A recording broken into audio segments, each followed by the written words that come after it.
দুনিয়াতে যত অদ্ভুত অদ্ভুত প্রশ্ন সব আপনি মুসা আলাইহিস সালামের মাথা থেকে পাবেন। বিভিন্ন বিষয়ে আল্লাহরে প্রশ্ন করতেন। সাইয়েদনা মুসা আলাইহিস সালাম আল্লাহরে বললেন, আল্লাহ আপনি আমার এমন একটা জিকির শিখাইয়া দেন যে জিকিরটার শব্দ আপনি আর আমি ছাড়া কেউ জানবে না। দিনে রাতে সব সময় এই জিকির আমি করব, আপনারে ডাকবো, কিন্তু শর্ত হলো এই জিকিরটা জানবে শুধু আপনি আর জানবো শুধু আমি।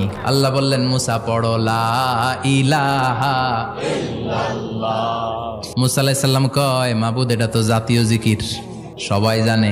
আমি তো চাইছি এক্সেলেন্ট একটা জিকির, কারো কাছে নাই, শুধু আমি জানবো আর আমি পড়বো।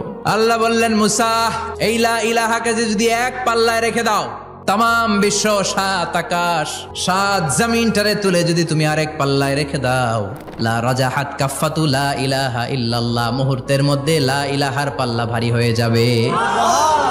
ও মুসা, তুমি যতই এক্সক্লুসিভ জিকির চাও, লা ইলাহার চেয়ে দামি জিকির আমার কাছে নাই।